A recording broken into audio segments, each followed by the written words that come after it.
अस्सलाम वालेकुम जी। आज मेरे साथ जो सिंगर मौजूद हैं और ये अदाकारी भी कर चुकी हैं और गुलकारी में इन्होंने ज़्यादा अपना फ़ोकस रखा और हमारे कॉलेज के दिनों में हमने इनको बहुत सुना, बहुत प्यारी हैं और इनका इंटरव्यू करने के लिए मैं बहुत ज़्यादा एक्साइटेड थी और फाइनली इनका इंटरव्यू कर रही हूँ।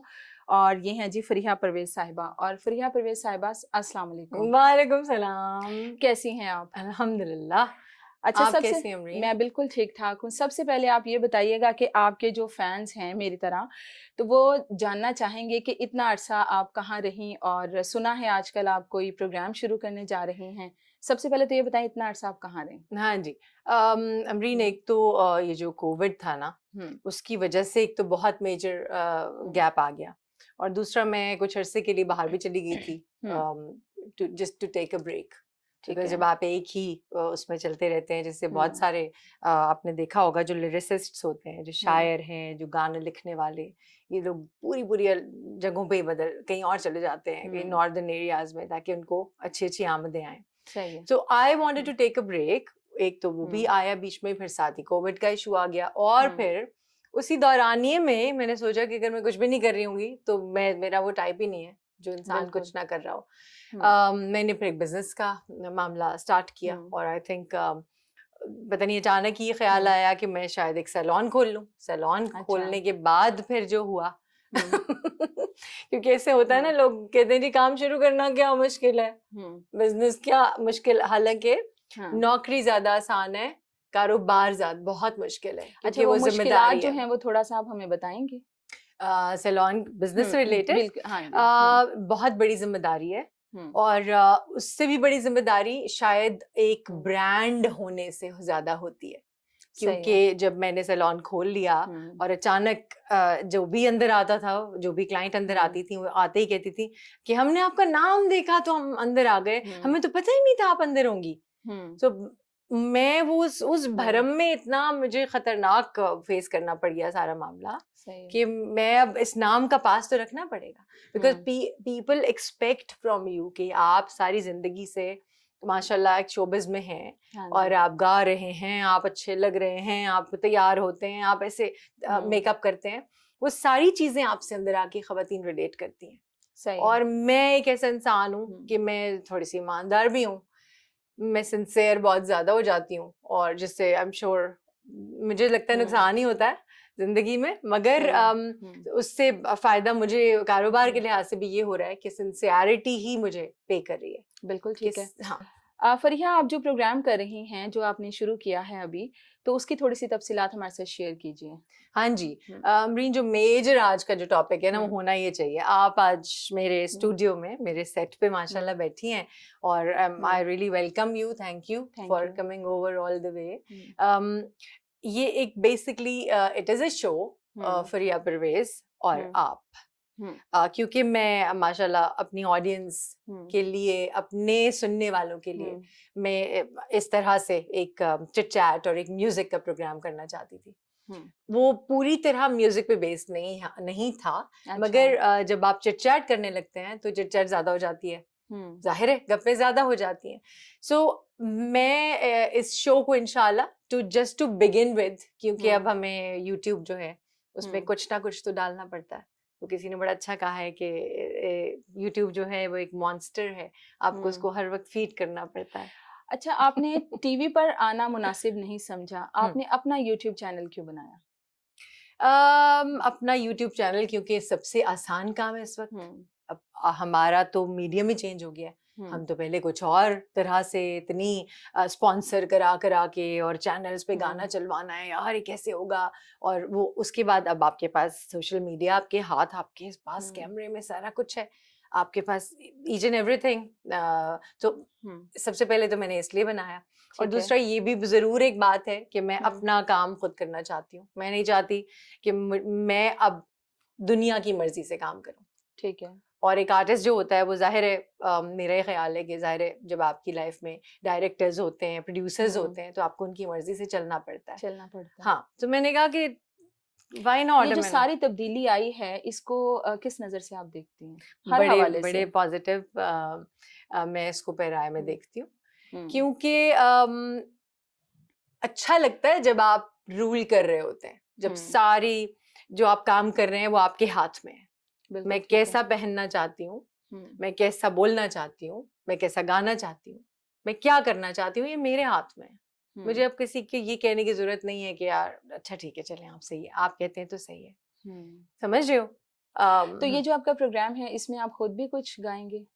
जाहिर है गाते हैं हम, मैं भी गाना सुनाऊंगी। नहीं, तो उसमें आप हाँ इंटरव्यूज तो करेंगी लोगों के? हाँ बिल्कुल, हाँ हाँ जी। गप में तो अच्छा, जाहिर है और जाहिर है अब हम गप मार रहे हैं तो हमने ऐसे ही छोटी सी कस्ताई अंतरा शेयर कर दिया।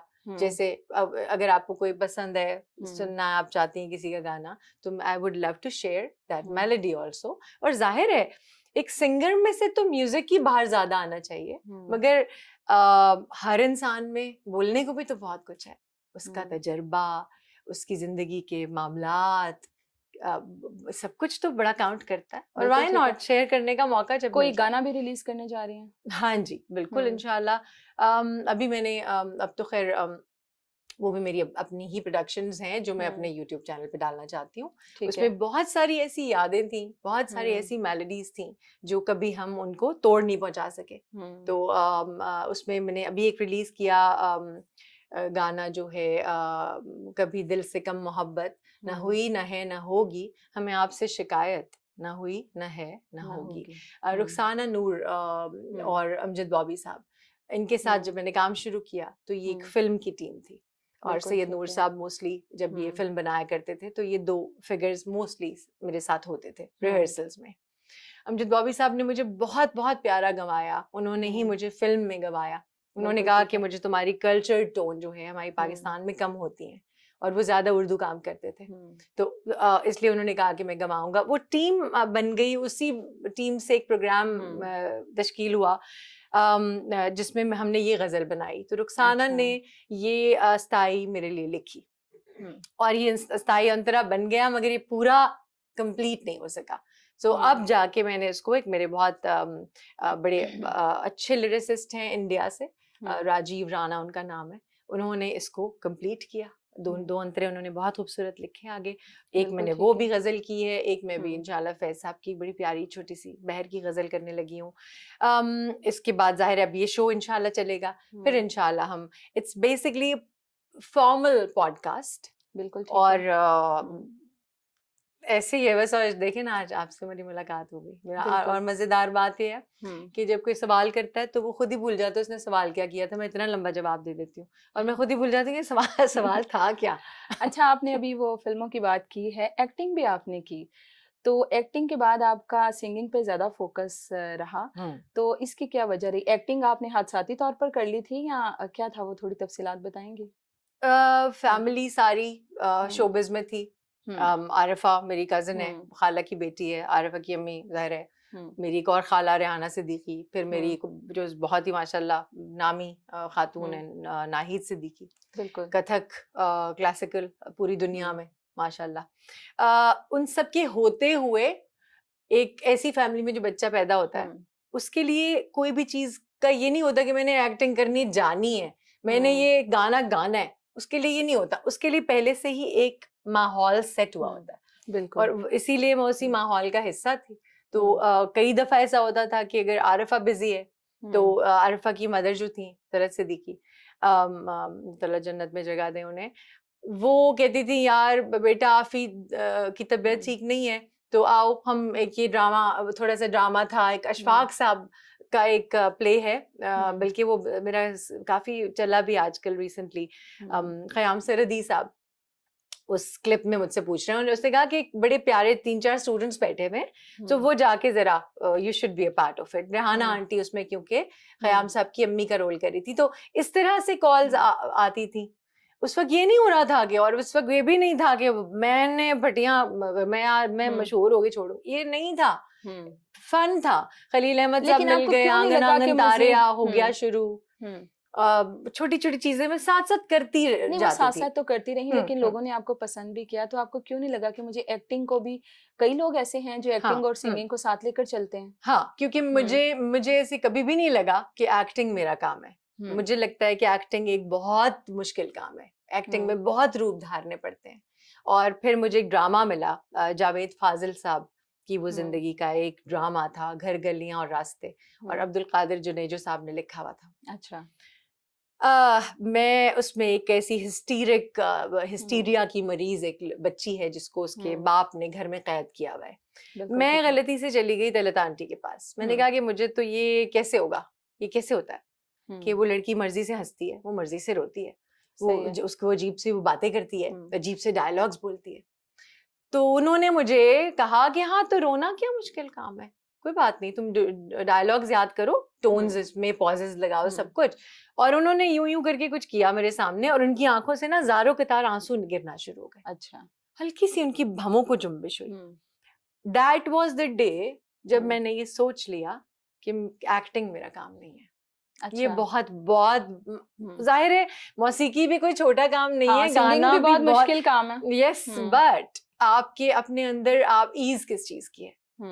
मुझे ऐसे लगता है कि मुझे अल्लाह ने इतनी अल्हम्दुलिल्लाह प्यारी आवाज दे दी, और मेरे वालिद की तरफ से भी वो जेनेटिकली बहुत ज्यादा चीजें ऐड हुई, उन्होंने मुझे सपोर्ट भी इतना किया। सो वो म्यूजिक ने फिर एक ऐसा टर्न लिया कि किसी कंपनी के लिए I was some advertising agency, मैं जिंगल्स गा रही थी, उन्होंने मुझे फौरन कहा कि आपकी आवाज बहुत अच्छी है, हम आपकी एल्बम बनाएंगे। सही है। एल्बम में Patangbaaz was also one of the song, 12 गानों में से एक गाना वो था। और वो एकदम से फिर पतंगबाज ने तो मुझे इतना भी टाइम नहीं दिया कि मैं वेट करूं, अच्छा अब मैंने अब क्या करना है। वो फिर I was established as a singer. तो रियाजत मुसलसल आप कर रही हैं, आपने मौसीकी की कहीं बाकायदा तालीम ली, और बीच में आपने म्यूजिक से थोड़ा सा ब्रेक भी लिया, आपने बताया कि कोरोना आ गया, फिर बाहर भी चले गई आप, तो क्या इस दौरान भी रियाजत का कोई सिलसिला जारी रहा? हाँ जी, वो तो मेरा चलता रहता है। अच्छा, ठीक हाँ, है। क्योंकि मेरे अंदर एक अच्छी आदत है कि I keep correcting my self. मैं कोई बात भी ऐसे कर दूं तो मुझे एहसास होता है कि यार मुझे ये नहीं कहना चाहिए था, इसको आइंदा मुझे यूं कर लेना चाहिए, मुझे यूं नहीं होना चाहिए था मुझे। तो उसी वजह से मैं म्यूजिक में तो कभी भी अपने आप को माफ नहीं करती, और मैं मोस्टली मेरे टीचर अभी भी आते हैं, और मैं रियाज माशाल्लाह अभी सिंगिंग में 2 दफा करती किससे मतलब आप इंस्पायर हैं बहुत ज्यादा? इंस्पिरेशन तो मेरा मोस्टली आशा भोसले जी थी। अच्छा, हाँ जी, और किशोर कुमार साहब थे। और जाहिर है बीइंग अ पाकिस्तानी आपको मैडम नूरजहां को बहुत ज्यादा गाना पड़ता है, और मैडम नूरजहां एक ऐसी सिंगर रही जिनको माशाल्लाह इतना करम रहा कि best of the best melodies उनको मिलती रही। मुलाकातें रही आपकी? नहीं यार, मैं मिल नहीं सकी कभी, मैडम से नहीं मिली, ना ही मैं नुसरत फतेह अली खान साहब से मिल सकी। नुसरत फतेह अली खान साहब तो एक अजीब खूबसूरत सी दूर बैठे हुए एक दिन नजर आए मुझे एक स्टूडियो में। और इत्तेफाक ऐसा था कि उन्होंने आंखें उठा के देखा ही नहीं, वो कुछ पता नहीं कोई अपनी लॉ में कुछ सोच रहे थे। वो मुलाकात इसी तरह की है, बस दूर से मैंने देखा। अच्छा, कोक स्टूडियो जो है उसमें बहुत सारे लोग एतराज़ भी करते हैं, जहाँ पसंद बहुत बड़ी तादाद में उसको किया जाता है, कोक स्टूडियो को एतराज़ भी किया जाता है। आपका एक्सपीरियंस कैसा रहा कोक स्टूडियो के हवाले से? बहुत अच्छा। वहाँ भी फिर एक दिन वही बात है कि ऐसे ही मैं एक दिन जिम कर रही थी, और मुझे एक साहब मेरे पास से गुजरे, और वो रोजाना मुझे कहते हैं आप मुझे की कमी तो कभी महसूस नहीं हुई। जब दूसरे दिन उन्होंने मुझे कहा तो मुझे बड़ा गुस्सा चढ़ा। मैंने कहा अरे क्या कहना चाह रहे हैं? तो उन्होंने कहा कि I want to see you in Coke Studio. आप कोक स्टूडियो में क्यों नहीं है? आपको अल्लाह ने हर तरह की एबिलिटी दी है। तो मैंने कहा आपको क्या मतलब है, मैं अब क्या करूं अगर मैं नहीं हूं तो? उन्होंने कहा आप कहें, you should be a part of it. आपको कहना चाहिए, आप उनको बताना चाहिए। और वही हुआ, मुझे इतना गुस्सा चढ़ाया उन्होंने। मैं घर आई, मैंने एक ईमेल लिखी रोहिल जी को, and I said that I have been serving this country for so many years. मैंने पतंगबाज गाया है, मैं पार्ट बनना चाहती हूँ कोक स्टूडियो का। The very next day Rohail Hayat sahab का मुझे ईमेल आती है, और वो कहते हैं कि मैं आप कहाँ थी, thank you so much for sending an email and just come over. मैं बुला रहा हूँ आपको, ना कि आप मुझे रियाज करें, रिहर्सल करें, एंड आप क्या गाना चाहती हैं मैं ये देखना चाहता हूँ। और वो जाहिर है मेरी अम्मी बहुत कवालियां सुनती थी, तो वो बचपन से कवाली का एक असर है मुझ पे।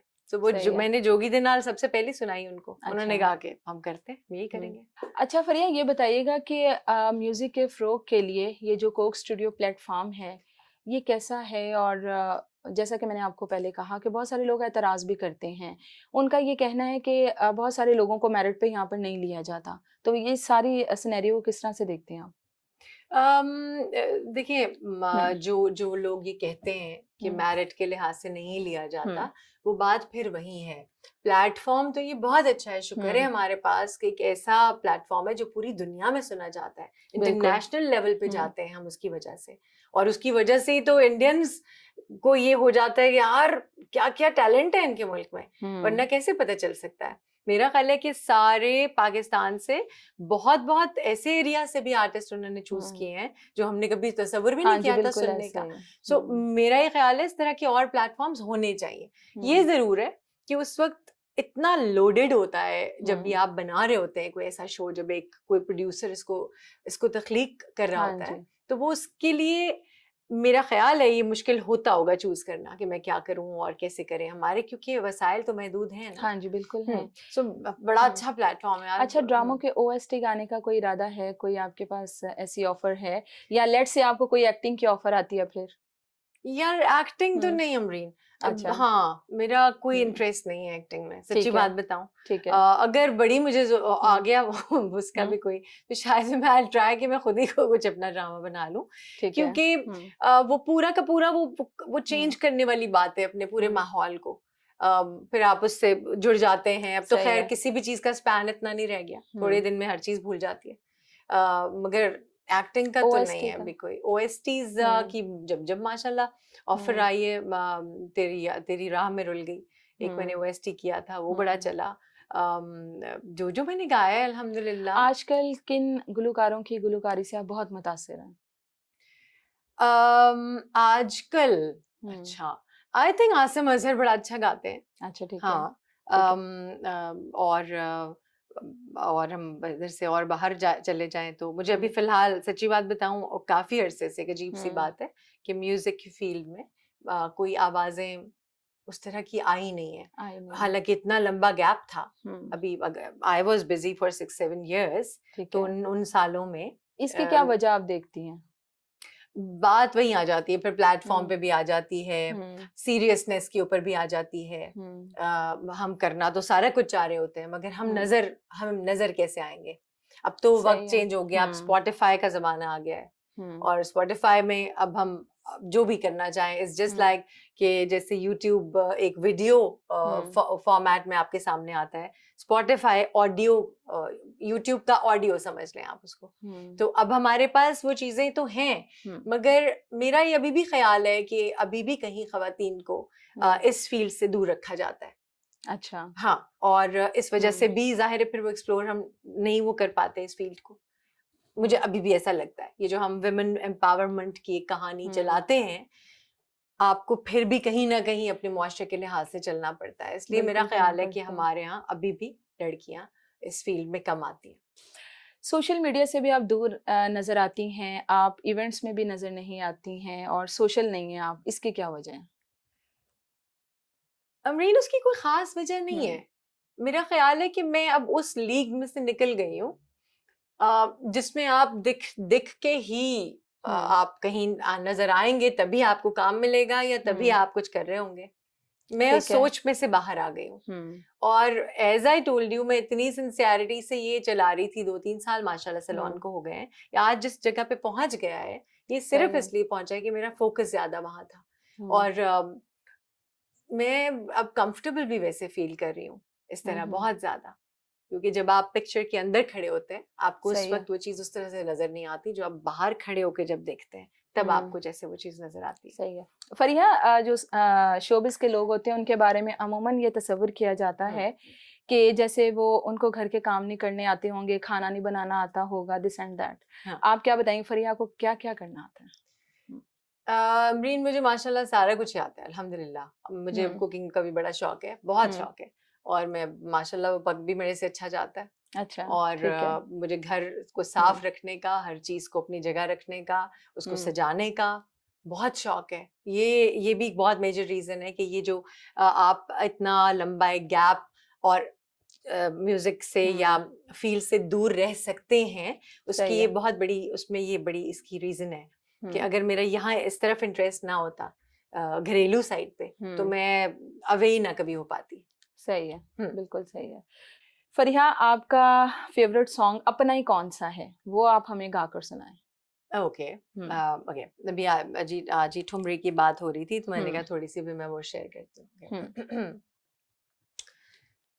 टूट ना जाए सांस की डोरी, भूल गए क्या प्यार की लोरी, दूरी खा ना जाए हाय पिया, याद पिया की आए, ये दुख सहा ना जाए हाय पिया, याद पिया की आए। बहुत ज़बरदस्त। अच्छा फ़रिया जी, आपने कहा कि आशा भोसले आपको बहुत पसंद है, तो उनका एक गीत है उमराव जान का, जुस्तजू जिसकी थी, तो वो तो हमें जाते-जाते सुना दें। जी, ज़रूर। अच्छा, इसकी सिर्फ़ अस्थाई सुनाऊँगी, हाँ। क्योंकि अमरीन जो लफ्ज़ है ना, वो जब तक समझ नहीं आते ना, जब सही तक है। आपको खुद को प्रॉपर तरीके से आते ना हो, तब तक आपको वो आप कभी उसके साथ इंसाफ़ नहीं कर सकते। सही है। ओके। जुस्तजू जिसकी थी उसको तो ना पाया हमने, इस बहाने से चलो देख ली दुनिया हमने, जुस्तजू जिसकी थी। बहुत ज़बरदस्त, और बहुत अरसे के बाद आपसे मुलाकात हुई, बहुत अच्छा लगा आपसे इंटरव्यू करके, आपसे बातें करके, और उम्मीद है कि आप जो प्रोग्राम करने जा रही हैं वो हम सबको बहुत पसंद आएगा। हम सब यकीनन उसका इंतज़ार कर रहे हैं, हम उसे देखेंगे भी, और बहुत सारी दुआएँ आपके लिए। थैंक बहुत यू, शुक्रिया, बहुत शुक्रिया। बहुत